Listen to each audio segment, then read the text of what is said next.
It's 5:30. Would you please stand and join me in the pledge? First, United States flag. I pledge allegiance to the flag of the United States of America and to the republic for which it stands, one nation, under God, indivisible, with liberty and justice for all. And now the Texas flag. Honor the Texas flag. I pledge allegiance to thee, Texas, one state under God, one and indivisible. And now join Mary Ann in a prayer. Would you bow your heads, please? Dear Lord, we thank you for this wonderful day, for all the folks here and those who aren't. Please be with all of those who work in our district and the children who attend in our district. We thank you for this season of Easter. Please help us remember the joy and majesty of that, and as we go through our lives each day, please help us to be the best that we could be and do the best for our kids. In Christ's name we pray, amen. Student spotlight. Well, our student spotlight is going to have to wait another month. Tristan Modisette is graduating early, great student, and he works at Ranchers, and they're having a huge party there tonight that he's waiting tables on, and so I said I don't want him to miss out on that money-making opportunity, so he'll come next week, or next month rather. So we'll skip to staff, and our staff spotlight tonight is the custodial group as a whole, but in particular our lead custodians, because they do such a great job.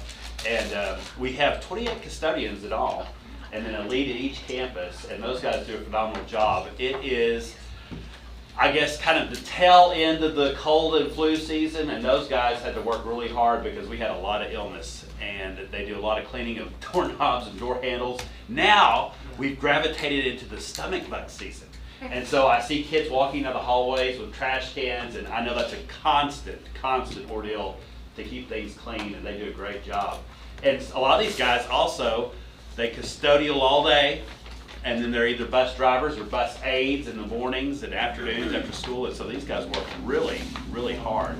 And so I know when they do a great job, the teachers, they really, you can tell when they're missing, because the teachers will say, well, where's Brian? Where's her? You know, they notice because they do a great job of cleaning. And so we're really proud of these guys and the greater Reader family. We've got most of the Reader family here. And so they've done an excellent job for a lot of years. So when I call your name, come up, get your certificate, and then we'll take a picture for the paper.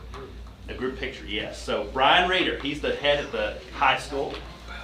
Y'all give Brian a round of applause. Ramon Ramirez at the junior high.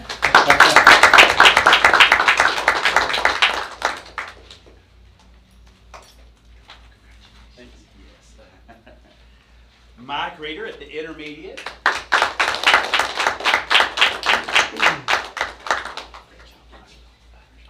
Tammy Reader at the elementary.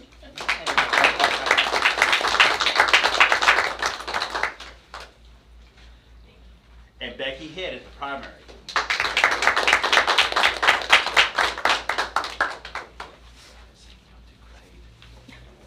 Here's our big moment. The Reader family reunion. Okay, everybody smile. Hold your certificates up so I can see. Okay, thank you. Thank you. Thank you. Guys, thank y'all so much.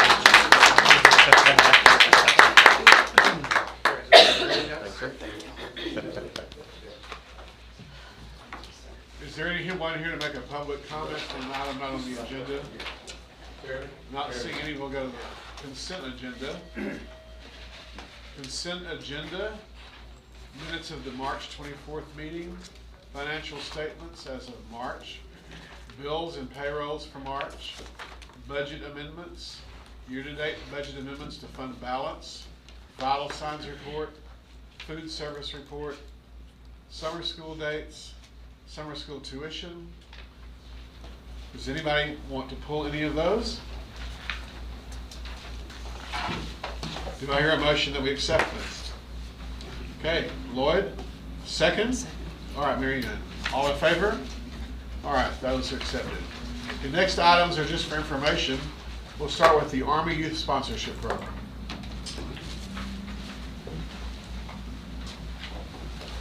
All right, good evening. So So we're going to talk about a couple of things. We are going to talk about the youth sponsorship program, and then we're also going to talk a little bit about our Purple Star designation plan for this year.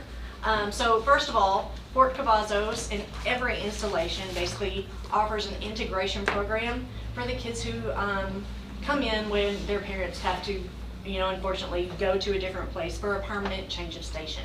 So it's one of the things that that each unit and different forts and that kind of thing provide for their families.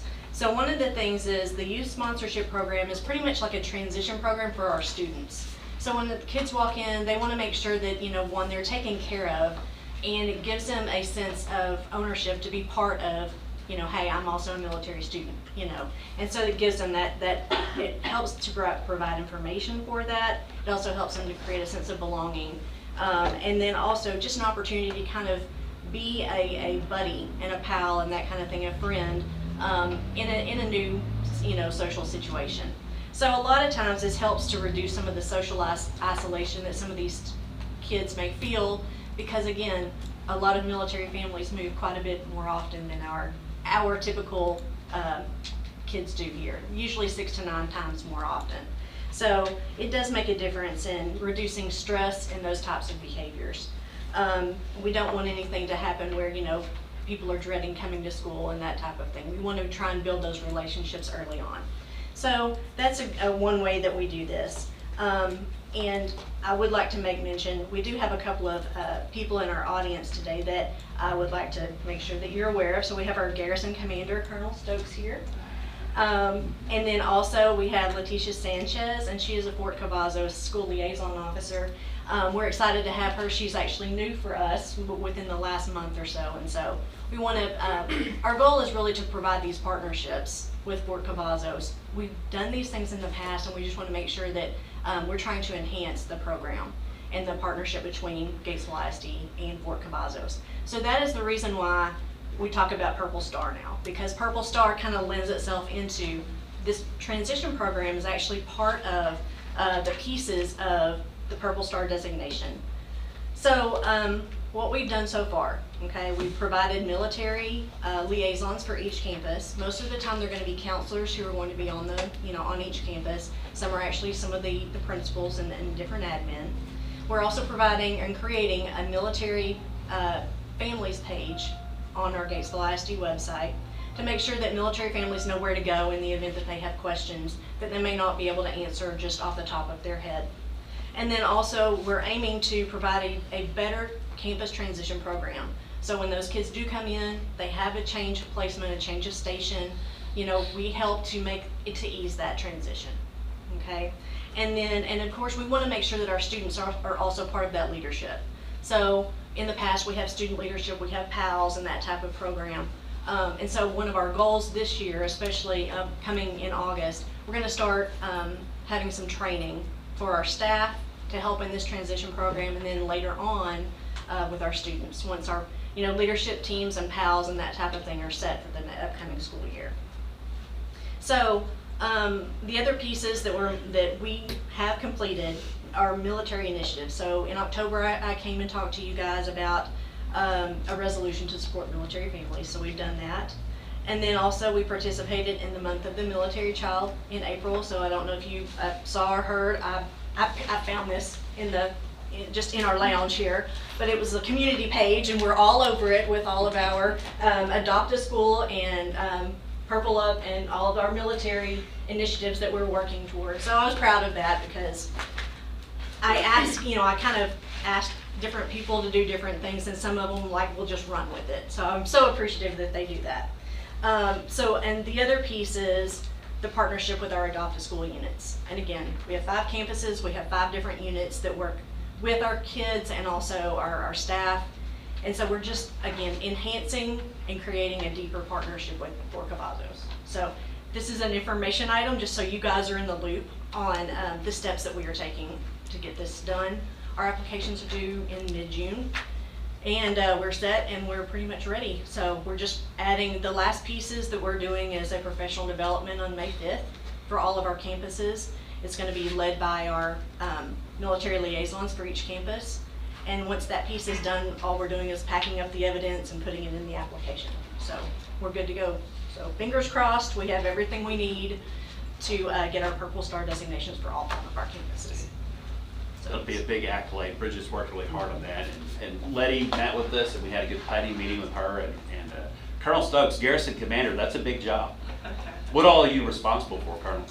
So if you think about it, I guess the commanding general would say, it's like he called me his mayor, right?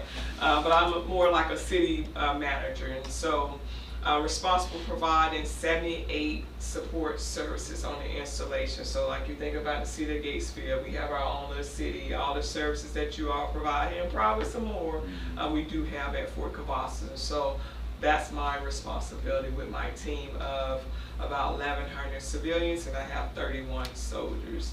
And so I want to just say I appreciate all the support that you all provide to our military connected students. And just like you mentioned earlier, they go through transition all the time, transition from duty station. They have parents, of course, that deploys all the time. And at the end of the day, we can't do it by ourselves. It takes a team of teams, and we're grateful for everything that you all provide to our military connected students and families. Now, I told my team when I first came in the seat, that'll be 2 years in July, unfortunately I'm leaving, but I told my team that what I wanted to do is make sure I get the opportunity to get around to every school board, right? And of course, you all and left pastors this last for me, but over, of course, time that I've, been in the seat, I want to make sure I get the opportunity and I can pass it on to my peer that's coming in and take over for me. But thank you all for having me here. Where are you going next? I'm staying right here. I'm going over to West Fort Cavazos, over to Operation Test Command. Now, I spent 2 years pretty much working in Gatesville, so I'm very familiar with Gatesville. I was a part of 120, so my battalion command was under 239, 3 under 120. So I spent 2 years up here, eating here. We probably saw you at Walmart. Oh, yes. The Dollar Tree down here. Oh, yes. And so I'm very familiar with this community, and I'm so grateful. Thank you. Thank you. And Letty, thank you. Letty's very energetic and very pro school and military relationships. She's going to do a great job. So Y'all are going to see a lot of me. yes. So sorry in advance. That's good. That's good. Thank you, Letty. Thank you. Okay, Medicaid report. Good evening, board. If you remember last year about this time, we came and talked to you about Medicaid billing that we do and the money that we get reimbursed for. We use speech, a lot of your special ed services, speech, counseling, nursing is part of that, but they can bill Medicaid for money to help support us and reimburse the services we provide. And so when we were up here last year, at this time we get the settle up from the year before, and we're working on the settle up for the end. So we get interim payments throughout the year, and then we have the big piece that comes at the end in what's called a cost report. So last year we were here and we were talking about how the government was really tightening down on what you could bill for. 4 or 5 years ago we were bringing in about $750,000 in revenue. Last year we were down to 200 or 300,000. We're getting even less. So they're continuing to tighten down what we can bill for. And so we just received our settlement in the last couple months from the year before, where Mr. Frazier worked really hard to put in our cost report for $177,000 would be our settle up. They only granted us $28,000 of that. And so we disagreed and we put in paperwork. So right now we haven't received the $28,000 even, because we have disagreed that that's what ours is going to be. We're actually kind of lucky. More than half the school districts in Texas owed money back. They said they had overpaid them and they owed money. And they also owed money from 5 years ago. So some districts are in a really tight pickle because they're owing hundreds of thousands of dollars back. But that is not us, thankfully. It remains to be seen if we'll get anything more than the $28,000. But this year we just finished the cost report, and so we're asking for a settle up for next year of $106. So y'all can see it just continues to go down in money and down in money and down in money. So the bad news is we are not going to meet our revenue goal of 300,000 that we expected this year, that unless they come back and give us all 177,000, and I don't see that happening. The somewhat good news is right now we are running ahead. Our principals have done a great job on attendance, and we're running ahead in our school payments from the state by over 500,000. And we also have a settle up right now coming of over $1 million at the end of the school year. So we have the way to compensate for that 300,000, but unfortunately I have to tell you all that they're not reimbursing us like we are expecting, nor are they in any of the rest of the state. So we probably are not even going to rely on that for next year. When we get ready to budget, we will probably just hope that we can get some recoupment and it'll be additional funds. That's where we're at. At its peak, I think it was up to 800,000. Yeah, about 800,000, 5 to 6 nothing. years ago. Nothing. So anyway, Yeah. just another pot of money that dried up. Yep, it's very sad. Thanks, Lee, for that terrible news. Always bear up bad news. Project graduation. On a lighter note, every year after graduation, the students get locked in if they wish to. It's a goal of getting the kids off the streets and not doing anything silly after graduation, getting themselves in a car accident or something. And so finding a location that the kids will enjoy is always tough. And so they did Baylor for many years, we did Urban Air for many years. Now we're looking at Spare Time in Temple. And Spare Time, I didn't realize this, but it's not just the indoor bowling and arcade and video games, but they also have outdoor, what they call it, the little cars that go around, go-karts and things like that. So laser tag, different things that we think the kids might enjoy. And so it typically costs like $75 a kid. We've got enough fundraising to get it down to 20 per kid. But if any student really wanted to go and needed a scholarship, we're obviously going to pay for it and make sure they get in. And so I don't know. Liz is at the awards banquet right now for track and cross country, but I'll have to get an update from her how many of the seniors have signed up for it. Usually it's a fairly small crowd, but we try to advertise it and get as many of them as we can to go there. And do y'all have any questions about that? They'll leave from the primary like they always do, and all the typical, we usually have the drug dogs there just sniffing around as a deterrent. And once they go, they can't be picked up. They've got to stay there, and then we'll bring them back. So hopefully it'll be a good, fun event.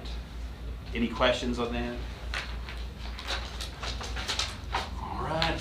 Bluebonnet. Second, Material. yes, second reading of Bluebonnet. So we introduced this last month, and I put it up here this month one more time, and then next month we will vote on it. So tomorrow, a big, huge crew of us is going to Region 12. Scott, how many are signed up? Do you know? 20? So that's 20 principals, central office, and lots of teachers going to get a full day preview of Bluebonnet and both subjects to see what we think, really dig into it, go into depth in it, and hopefully come out of there with a lot more answers. And so that way when we present in May, we'll have a lot better idea, and the teachers will be able to tell us their feedback as well on whether or not they think it's something that's good, that it will align. It should align with Teaks Resource, and we've heard good things about it. But again, like we said last month, there's always some both sides of the aisle don't like it for various reasons. The open source component of it, I don't think the right particularly likes, and then the left doesn't like all of the religious interspersions of different things, from Greek polytheism, Greek mythology, to Christian, Islam, Judaism, all those sorts of things. And so, like we joked last time, if both sides hate it, it must be good. And so, so we'll see. We'll delve deeper into it and see how it is, and hopefully come back with more information for you guys. So, do y'all have any concerns about that or anything else you want us to be looking for tomorrow? Hopefully it'll be good training. I'm sure you all have talked about this and you've delved into it. Three big concerns. Number one, you've turned in your budget. All the campuses know what's been allocated. And then I'm just going back, I'm going to date myself. When we suddenly, out of nowhere, implemented C-Scope, when the teachers started digging into the lesson plans, they discovered that almost every lesson plan required dozens of things. Tape, glue, all kinds of things that you never imagined. Not to say that it wasn't a good lesson, but you almost had to have a grocery store or a Walmart right next to you in order to get it all done. Number two, because we spent so much time and effort on it, the administration mandated that that was what you would teach, and you would not defer from it, period. Because a lot of the people were convinced that if you stayed on that script, your STAR scores would go up and up and up. And so we had some phenomenal teachers who were stymied into that C-scope plan, and their lessons were better than the ones that C-scope had. And some of us principals got yelled at when we let the teachers do their thing because they knew they were better. Yeah. And I won't get involved in that. And then the third thing is I realize this thing is scripted. And when you get into scripted materials, all I'm going to say is be careful. Whose script? Who wrote this? Who decided this was the best way to teach whatever? And a caution, if they start poo-pooing the idea of leveled learning so that the kids have different bundles of things that they can read on their levels, or if they start poo-pooing the idea of kids using a lot of time to read on their own or reading freedom, that's a question mark, because some of these programs are so intensive the kids never even have time to pursue what they want to pursue. An example would be my 2.5-year-old granddaughter. I went to see her during the holidays, and I said, would you bring me a book and let me read it to you? She brought me a Bible, she brought me a dictionary, she brought me an atlas, and she brought me a picture story book. I mean, she loves all kinds of books. So let's make sure that this curriculum doesn't stymie the ability for the teacher to have those in-classroom libraries. And I don't know anything about Bluebonnet. I hope we're going to get a chance to look at it also. Yeah. That's all I have to say. We'll know And it more. may be wonderful. I'm not saying. Right. I'm just telling you, been there, done that. Oh yeah, we're always leery of the different things that come out. Yeah, so you're gonna meet with the teachers and Yeah. really talk about. Oh yeah, and we're all, like I said, it's a big group of us going tomorrow. They'll hear it directly from the Region 12 people. So Maybe, Charles, you could have Barrett mention what you just said. yeah, I wrote it Make down. sure that they look at that. Oh yeah, Well, when we went to see the ski scope, all they showed us was the bells and whistles. right. They didn't show us the 19,000 hours it took to teach one Yes. lesson. Yeah. Yeah, my experience is the same thing he's talking about. I've seen really poor scripted and really good. Right. We'll find out and let y'all know. Oh, and then the last thing is, I'm glad I thought of this. Since I've been on the board, we've done two major purchases of curriculum. We've done Fountas and Pinnell, or whatever her name is. Yes. And then we did one 2 years ago that Dr. Webb presented. What was the name of that one? It's the one that's Haggerty and Foundations was the whatever it is we phonics. added. It's the phonics. Yeah. But I mean, no, we've already bought all that, so we can see how Yes. that would coordinate with it. Yeah. And our overall arching curriculum is Teaks Resource System, and that hasn't changed. But what Mr. Raymond's alluding to is all the different types of materials they peddle to get you to help implement. Of course, I know we're going to get some money for doing it. So. Yes, there's money specifically earmarked for Bluebonnet, so they're incentivizing us to do it. And so we'll see if it's as good as what the hype says. And also, I think, didn't the teachers, weren't they required to copy a lot of stuff and have a lot of use of Oh, a it lot took of hours. Yeah. Just reams and reams and reams and reams of paper that they didn't. I mean, and I'm not saying that they were horrible lessons. It was just Yeah. like we were like, A lot of prep. and we did it. We decided to do this in August. Right. That's late in the game. man. Very late. Okay, bond election. Yes. So we do have some good financial news, some really good financial news. Calvin will like this. So we had, initially one architect that we had from our previous project came and gave us just ballpark estimates that were sky high, prohibitively high. And so next we reached out to Huckabee architect Brent Winkler, who lives right here in town. And he came in with bids or quotes, ballpark estimates that were millions upon millions upon millions of dollars cheaper. So much so to where it might be that we're able to do all of it. So we went from thinking, well, we're not going to be able to do any of this, to now we're thinking we might be able to do all of it.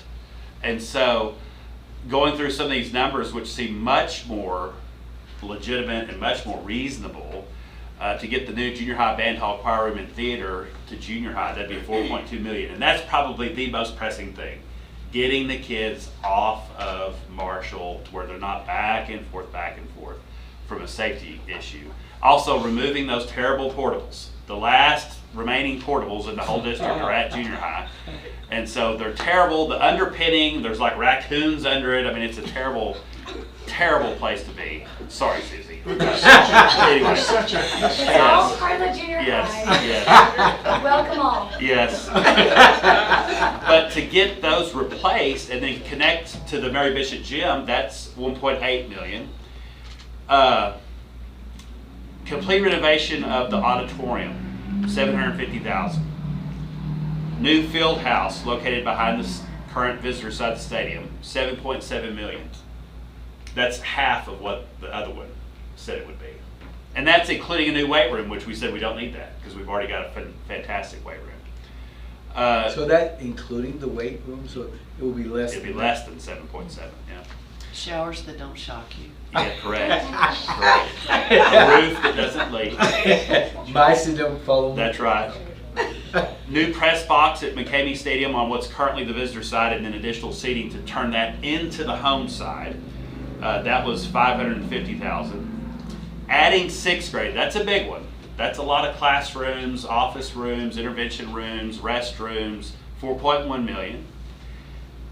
If you did that, you get into that kind of phase then where, okay, if sixth grade comes over, your cafeteria is too little.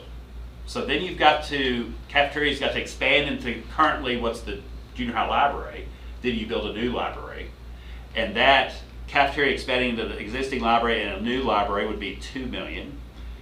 Updating all the existing restrooms that aren't ADA compliant, where we have wheelchair bound folks that can't get in there because they're too narrow. That would be $405,000. A parking lot in the grassy area in the front of the junior high where we're desperate for parking, $375,000. He threw this in, new turf of the baseball field because we just want to know what that would be, $800,000.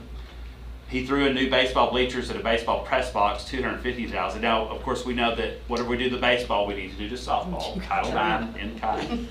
And so, all of that we just listed would be $22.93 million. He said, now, remember, Barrett, you've got to add in 10% for inflation. And he said, and the tariffs, we don't know. What will the tariffs do? And so there's a little bit of unpredictability with that. But here's the really good news. Brian Grubbs, our financial advisor, he's been our advisor for many, many years. He said, Barrett, you can borrow up to $26 million without even raising the tax rate for the community. That's awesome. Oh, that's really awesome. So we have a lot of wiggle room there, and really that would complete our master plan of construction and renovations. Brett did a good job of describing what he would do to the junior high. He said, I will, like a snake, wrap around the exterior with library, hallways, and things like that. So I thought that was an easy way to visualize how he would add on to it. And so a little bit of bad news. Right now in the House, there's a bill that says no more bonds in May. They all have to be in November. And Mr. Grubbs was talking about how horrible and detrimental that would be for all districts, because then everyone goes out for bond at once in November. Everyone's real worked up because there's always a political presidential election or gubernatorial where everybody's worked up and in a sour mood and we're going to vote against that. And so it also is not good on a financial standpoint because you have fewer people that are able to buy the bonds because they're all being thrust at you at once from all the different districts. So I'm really hoping that that one doesn't pass. I texted Shelby and I said, Ms. Lawson, please don't vote for anything that eliminates May bond elections. No response, but I'm sure she read it. So anyway, we'll see what what happens in the next couple of months on that bill in particular. But I thought that was much more promising and much more likely that we could do several things and knock it out all at once, possibly.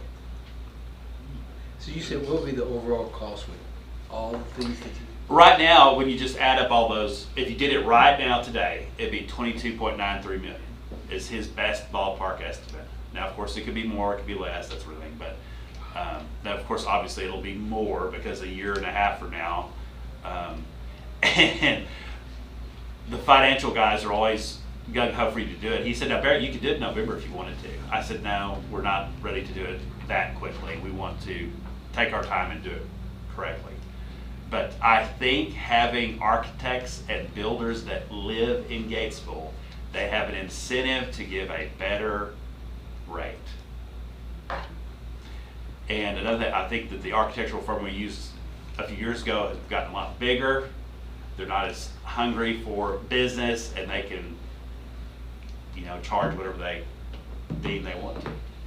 So, It's great news. any other questions about that update? When you was talking about, I'm just throwing something out there, baseball and softball, Mhm. was that covering the entire? Well, you know, he threw in that, I don't know, I'm sure we could use an press box and bleachers. He No, no. just threw that in there, but for turf, Well, I was saying turf, I was referring to turfing the entire, both. he seemed to indicate that 800,000 would turf the entirety of it, from what I recall. I would think it would be something similar than to do softball. And I really do. I watched the baseball coaches and boys one day after a heavy rain. They're all out there sweeping the ground and the water's going everywhere. And I think, oh, that's such a kind of a backwards way of doing it still. And but that would sure be nice if we could do it for both those fields and get it done. All right. Would all of that be going on at the same time? 'Cause that I feel like, probably create some traffic yeah, issues. we'd have to be strategic in how we do it. I do think that it won't be as hellish as the high school renovation, where you have portable city, trailer park, and you've got all this constant upheaval. I think with just the interior restrooms, and then some of the areas like the auditorium, you know, I think they could probably do cafeteria and things like that in the summers. Because I really don't want to have a portable city again. That's very detrimental to learning. That was the same year we also had COVID and remote learning, which was just, it was a bad combination. But we got through it. All right, anything else on that? Okay. That made my day. Yeah, it's good news. Now we're going to action items, innovative course offerings. Well, before we talk about career and technology education, I just want to, welcome our guests from Fort Cavazos and our SFE district manager, so y'all can hear about our family of raccoons under our classrooms, our shopping in the field house. Come back next month and it'll be a whole new show. Now, our career and technology education, our CTE, high school reviews those courses every year. We look at how our students are progressing towards what we call our IBCs, our industrial-based certifications. And we look for courses to improve the number of IBCs we offer and to improve courses that interest students to be part of our CTE program. And so we've had that meeting, and there's going to be some new courses, which is not what you're approving. This is for your information. We're going to be offering 25 IBCs, industrial-based certifications, and we're going to increase a couple of courses, our CMA, Certified Medical Assistants, our Landscape Design and Maintenance, Turf Grass Management, Principles of Education and Training, Sports and Entertaining Marketing, and Entrepreneurship and Fashion Marketing for digital graphics in our marketing courses. So those are all new, just talking about, how can we have students stay longer in our programs, our CT programs, and get them to an industry-based certification. What's before you today is to approve the innovative course of Sports, Entertainment, and Marketing. And the reason why it's innovative is because the state doesn't offer any curriculum for it. And so instead of saying it's a non-resourced class, they're just saying it's innovative because we have to invent it, we have to create it. So we'll have a backwards design working from our certification test, work backwards to make sure that the students are going to be able to pass that test and then fill those resources in for the teacher so that they can get them to the end that we want them to go with. And so the board, TEA, wants us to bring those innovation courses to you to let you know that it is different than just a new course popping up. And so the recommendation is to approve the CTE Sports and Entertainment Marketing Innovative course for the 25-26 school year. Discussion? Do we have a motion? Okay, Calvin, make a motion to accept. Second? Okay, Lloyd? All in favor? All right, thank you very much. Substance use. So if you remember 2 years ago, we did a lot of heavy lifting on the substance abuse policy and really dug deep into the consequences and strikes and all of that. And we got a really solid program, solid policy now. So we haven't really looked at changing any of that over the last 2 years. The updates that I'm presenting before you tonight are really just clarification, just changes in wording a little bit, and updates. You know, we run each year when we run into an issue, people challenge the wording a little bit, and we're just trying to continually make it more clear. The main change this year is changing the phrase drugs or alcohol to drugs, alcohol, or prohibited substances. We've added prohibited substances in there.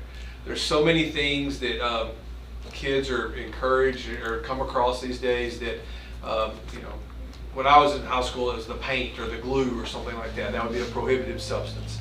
Now there's Delta 9 or Delta 8. I don't even know all the numbers. I just know all the stuff that could be looped in there. So we wanted to cover our bases on that to give kids another reason to say no to doing something wrong.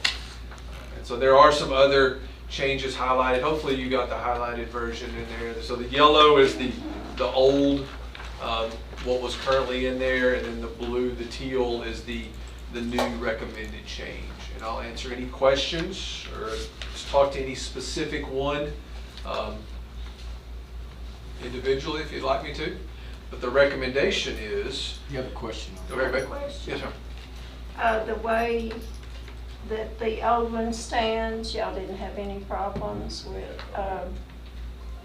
The consequences and the violations, it was very, the heavy lifting we did 2 years ago was worth it. It really mapped it out, and we haven't had any contentious meetings on any of this either. It's just me and an effort. I kind of did the same thing last year, changed some wording, updated some wording, just to, some in anticipation of conversations I had with different things. Well, this might come up or this might. And so no, the consequences and the violations is very well written and very well mapped out. So we haven't had any issues with that. Good. Do I have a motion that we accept? Okay, Mary Ann, a second. Okay, Linda. Any further discussion? All in favor? Okay. Food service. Thank you.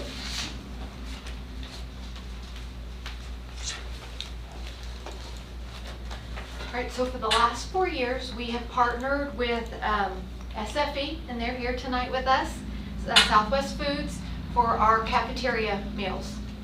And so they have 1 more year renewal option, and so I would like to present that to you. After that, we have to go out for bid, but fortunately we have 1 more year. We've had a great partnership with them, and we've done very well, and they have done well for us. The only difference would be in this new year, and we do this every year, is that we change the meal rate that we pay them, and it's based on the yearly percentage change from the Consumer Price Index from the Bureau of Labor. So it will go up from 2.02 to 2.10 that we will pay them per meal. And so that's what our contract reads, that every year we look at that and that we price and adjust that accordingly. So unless you have questions, my recommendation is that we partner with them for 1 more year in this renewal. With this Any new questions? amount. Do I hear a motion? Okay, Charles. Second. Mary Ann. All in favor? Got it. And Megan Hendricks does a great job for us. She does. Thank you, Megan. Thank you. Yeah, Y'all want to add anything? No, it's just been a great partnership and I'm glad to be here. Good deal. We're excited. All right, you're still up, audit I'm firm. still up. Audit firm. Audit firm, so every year we have to look at an audit firm, and for the last 8 years, Mr. Frazier had used Lot Vernon. And over that time, Lot Vernon has slowly gotten out of the school auditing business. I think we were one of their lone people left because they had such a good working relationship with Mr. Frazier. So over the last 3 years, the price has gone up almost $15,000. So we went ahead and asked for new bids from different auditors in the area, and Lot Vernon chose not to even bid. So they didn't want to continue. And I think they just are going in another direction because they pretty much left almost all schools. I think they have one left besides us. Anyway, the other 3 firms that I reached out to did bid. And so the one that we thought looked the best was Singleton and Clark. They are a CPA firm their main office is in Austin, but they have a satellite office in Temple. And Nathan White is a certified public accountant that works there. That's all they do is school audits. And they do about 96% of Region 12 schools. And so they came highly recommended from Region 12. And so if y'all are in agreement, they're also cheaper than what we were paying for Lot Vernon. And so we will be saving some money for next year, about $8,000 to $9,000 lower than what we paid this year. And so if y'all are okay with it, we would like to recommend changing to Singleton and Clark and moving forward with a 1-year contract with them. Natalie Clausen really liked them too, didn't she? Yes, Natalie, that's who Natalie recommended I reach out to.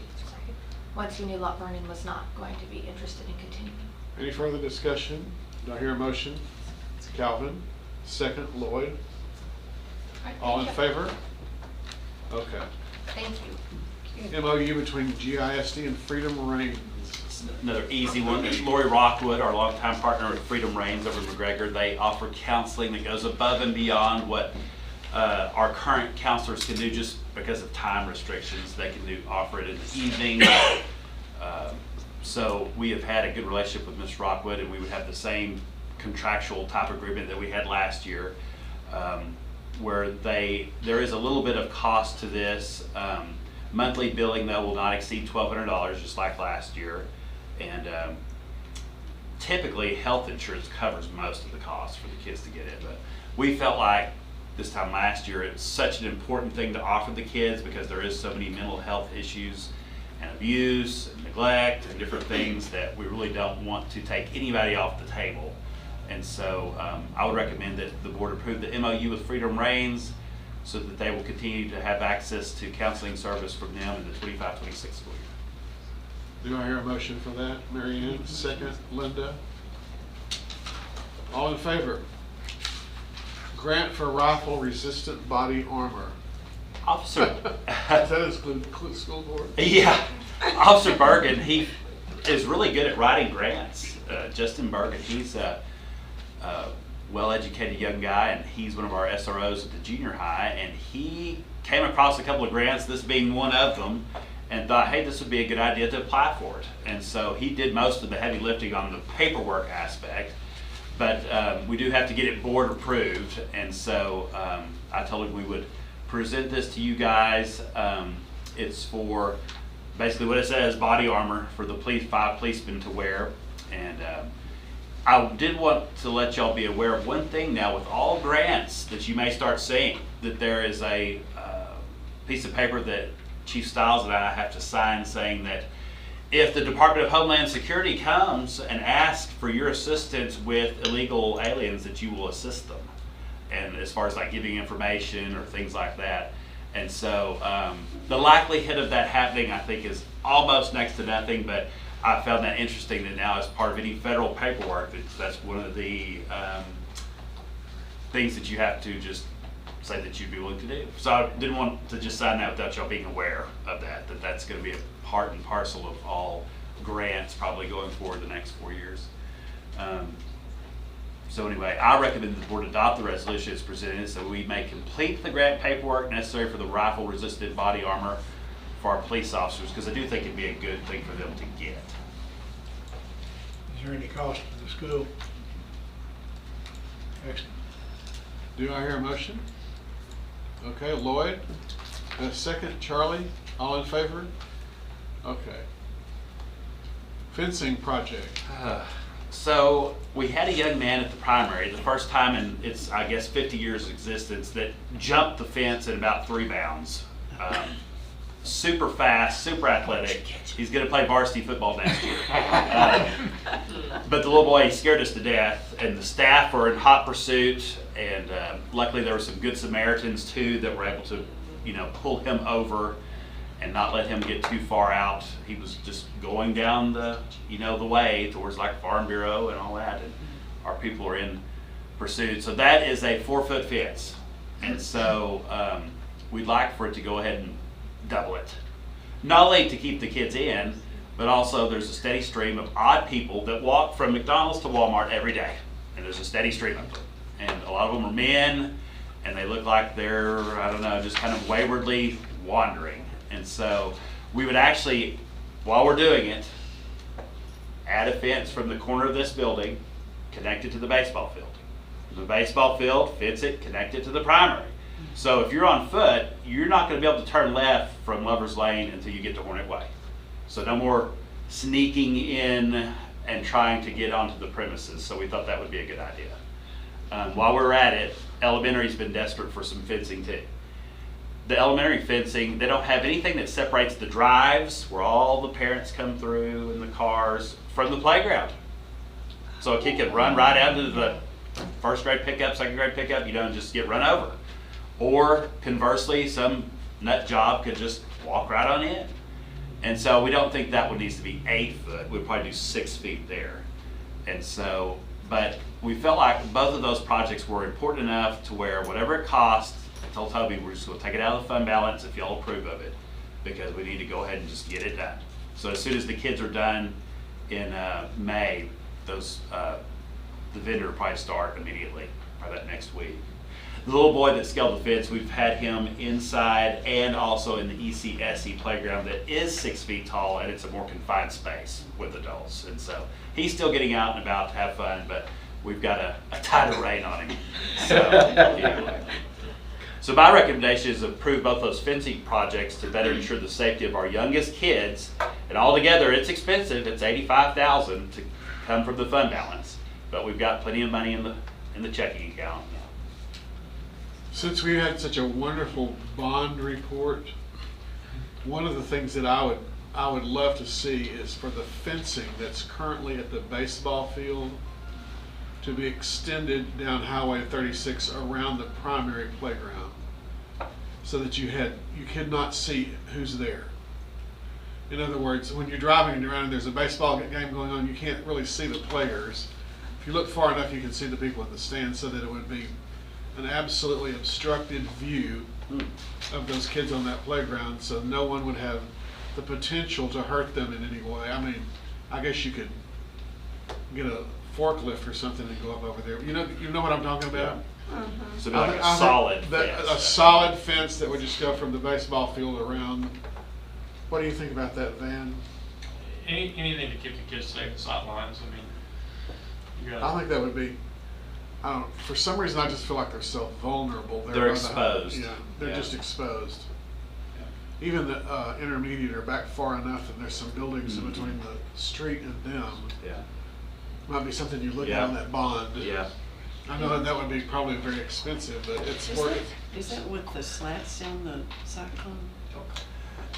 Like Well, over at softball? No, baseball's metal paneling, I think. That's what I was thinking about. But I tell you, the chain link to do the slatting afterwards would be, that'd be torture. Because you'd have to put those little bitty tiny slats in each thing. That. Yeah, we did that over in softball. Yeah, I bet that was rough. Well, if you're putting up that new fence, then could you put sheet metal or something on it? We could, possibly. Yeah, after the fact, maybe. Yeah.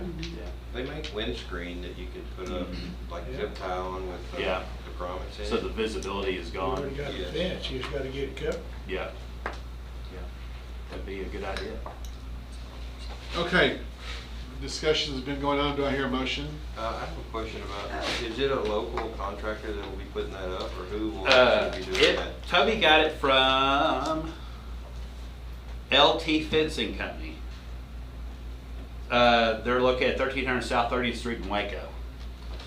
He talks highly of them. He's gotten them to do some other work. I think he likes them. But we always get try to get local guys to throw their name in there too. The banking company that purchased Acorn, they also do permanent fencing. Okay. I didn't know that it had gone out to bid already. I would put them in the hat. Yeah. Well, if we want to do something afterwards too, we might get them to do the additional stuff. Okay, I think we had a motion for it with Linda, a second from Calvin. All in favor? Okay, we got the fence. All right, employee leave donation. Yeah, this will be a good one. So, you know how employees, they bank up a lot of different, if they don't use them, you get 100 days of state and local leave that you accumulate over the 100 years that you teach here. And then they just go away. Used to they'd buy them from you or something. Well, you can't do that anymore. So we asked TASB, can we donate some of our days to people that get cancer or some horrific something, to where basically what would happen would be an employee uses up all of their local and state, all their paid leave. If they're in catastrophic, you get 30 days of catastrophic. Well, sometimes our people have something that's even worse than that, to where I've used up all my local, all my state, and all the catastrophic. Now I'm just getting docked. And so this would allow, with some anonymity, for us to say, well, we have someone that has requested donated leave. If you want to donate leave, you can donate up to 5 of your days if you would so choose. And so I think the district would know that it would be in situations, the things that come to my mind especially are cancer, to where they have exhausted everything. They're still trying to come to work, but they're still inundated with treatments and follow-up appointments, and they're getting dinged horrifically because they've just used everything up possibly. And so this would be a opportunity for folks that maybe have a lot of leave. They're like, oh yeah, I want to donate to help some people out. Our HR and business office would work together to track it, and I think it'd be a really pretty good program. TASB has reviewed it. They said it's now kosher. We can do it. And in fact, they said if you approve it tonight, we could even start it immediately. And so we wouldn't even have to wait till summer. So it's 5 days a year, or 5 days whenever they want to, Well, if they have a lot? if, let's say I've got cancer and I'm totally out of everything, and I go, I fill out the little one-page little form, super simple. I need some days if somebody's got it in their heart to give it to me. Give it to business office. We advertise it, not talking about who it is, but just we've got a need. Then any of us who have days, you could donate up to 5 of your days to that bank that year. And so between all of us, 5, 10, 15, 20, 25, 30, 35, 40, you've got 40 days from these people that, or they may say, well, I'm going to give you 2, or I'll give you 3. But amongst 400 employees, that can add up in a hurry. And so that would really help some people that are, I think, right now struggling because they're just getting docked. So does it only, what if that person doesn't need all that's? So that was one of the things that we had to pick from in the, how we wrote it. Let's see here. I guess what I'm asking is if they donate 5, Right. that person can, I is that the only person that can use those days? No, it goes into the pool. Okay. And so there could be simultaneously 2 or 3 people that have stroke, heart attack, cancer, and we're all getting some from the pool. At the end of the year, I think we landed on if let's say all 3 of them are better, they've all 3 stopped using it, at the end of the school year, there's still 7 days in there, and 2 of them came from Linda, and 2 from Lloyd, and 2 from Calvin, and 1 from me. We would give them back, I believe is what we landed on. Now that's a little bit of accounting that at first we didn't want to do, but in talking with Joyce Blanchard, who kind of covers the catastrophic right now, I think that's what we landed on, wasn't it? And so she said I can track that. Will we not have the old leave bank like we used to have, where you could donate 1 employee and borrow it if you need it? That's gone. Okay. Yeah, that's all been gone. And that was something people liked doing, and then it went away. I think TASB worries about popularity. That's why it's got to be anonymous. Let's say I'm super popular and I've got cancer, and I get 50 days donated to me because, Barrett needs days. But then somebody over here that's maybe new and not well known, they get 7 days. And so TASB, that's why they say keep it anonymous. You're not advertising who it is. It's just that there's a need. What's the maximum number of days that they could borrow? We haven't written that yet. And who monitors that to see who can pull from that bank? Me and Joyce Blanchard. We also want to make sure it's legitimate. Because you're going to have other things besides cancer that comes up. Originally, I wanted it to just be for cancer, just to keep it more narrowly, and TASB said, don't do that. So are you gonna write it up where it would have to be approved by you Yes. and Joyce Blanchard or somebody? A committee. After the initial? And that's typically how we do our catastrophic right now. You fill out the little report, and our folks are usually very good about everything that I don't know that I've hardly ever declined anything. It's always hysterectomy, a traumatic brain injury. It's legitimate stuff. And so I foresee this too. Is this for the employee or also for a child of Just employees? employee. Okay. They wanted us to narrowly define it. Okay. Yeah. A lot of this stuff is legal type stuff that TASB has happened upon in other districts and other trial cases to where they've said, this is like the anonymity thing. They said, don't dare tell who it's for. And they said, at first I said, like I'd be willing to give 15 of my days. They said, don't do that, limit it to 5. So they're very, they want it to be very rigid. But at the same time, they also applauded us by saying it would be a very good thing to do for people. Why would it not carry over year to year? If you had 7 days left over, why wouldn't it just carry into? I guess we could. I'd just keep it in there because Yeah. what at the very, very beginning of the Yeah. next year, you needed Yeah. some. Yeah. Oh, no, wait a second. I asked that. You can't in a pool, only in a bank. I know, I made the same face. So if it's a bank, that It's- is different than. A bank carries over. A pool, you gotta disperse. Okay. It either dissolves or you have to disperse it back to the people. I'm glad y'all reminded me of that. That's what we had to land on. Okay. Because I was like you, I was wanting to trying to, let's make this more flexible. Oh no, not the lawyers at TASB. Well, the teachers have wanted this for Mhm. many, many years. Because like you said, there's a lot of people that hang around with tons of days that aren't ever going to use them, and then there's other people that are just absolutely desperate to have some. Oh, yeah. We But just some have- of these employees retire with, Jack had 90 days. Yeah. See, we And I need to know provide some those. had even more. Yeah, yeah, Why not? yeah. Just like it's a waste. Okay, do we have a motion to accept the employee leave donation? Calvin, do I have a second? Okay, we have Lloyd, all in favor? Okay, now we're gonna go to, Last one. last Last one, one. leave, low attendance. Yeah. Way back in February, we had that real cold snap.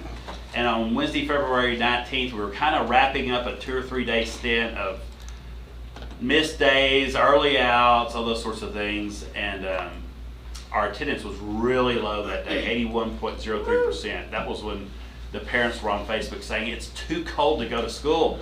And so they came through on their promise and didn't send their kid. So because that was so low, we can petition the state for a waiver, and then that would help us. They always approve those, but that will help us in our calculation of our overall average. So I would recommend the Board of Trustees allow the district to submit the low attendance waiver to the state for February 19th.